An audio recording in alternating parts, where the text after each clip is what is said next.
নমস্কার। আজকে দেখেই বুঝতে পারছেন কী রেসিপি বানাবো, কষা মাংস। আর মাংসটা দিদিভাই বানাবে। আর একটাই আলু দিচ্ছে কষা মাংস, তবুও কারণ মাংস রান্না হলে কাদুকে মাংসের আলু দিতেই হবে। আর ও মাংসের আলু খেতে ভীষণ ভালোবাসে। তো জেঠু ডিউটি করে আসার সময় মাংস নিয়ে এসেছে, তাই ওই জেম্মাই রান্না করছে।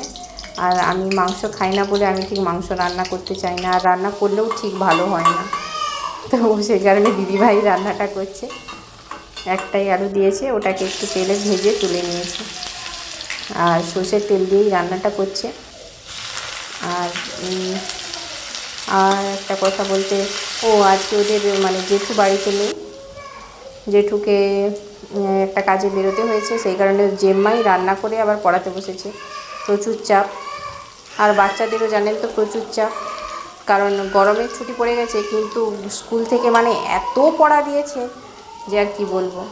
ব্যাগেরও ওজন বেশি, বইয়েরও ওজন বেশি, আর এদিকে পড়ার ওজনও বেশি, আর এদিকে ছেলেটা বদমাশি করেই চলছে।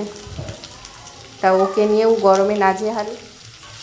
গরমে ওরও শরীরটা ঠিক ভালো নয়, গরম একদম সহ্য করতে পারে না।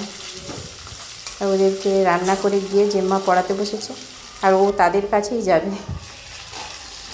আদা রসুনের কাঁচা গন্ধটা চলে যাওয়ার পর একটা শুকনো লঙ্কা দিয়ে, পেঁয়াজ দিয়ে, লবণ দিয়ে দিল।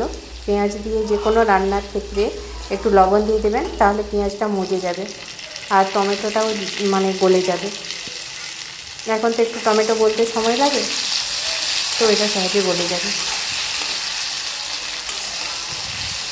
একটু নাড়তে থাকবেন। এই যে মশলা থেকে তেল ছেড়ে গেছে, এবারে লঙ্কার গুঁড়ো আর হলুদ গুঁড়ো দিয়ে দিচ্ছে।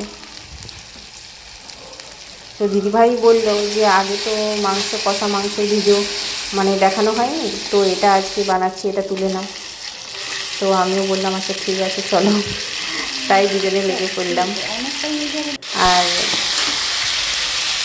এই যে মাংসটা দিয়ে একটু নাড়ছে, এটাকে নাড়তে নাড়তে ঢাকা দিয়ে একটু নাড়বেন, তাহলে দেখবেন মাংসের স্বাদটা একটু ভালো হবে।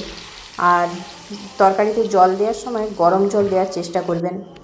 গরম জল দিলে তাড়াতাড়ি তরকারিটা ফুটেও যায়, আর তার স্বাদ একটা আলাদা আসে।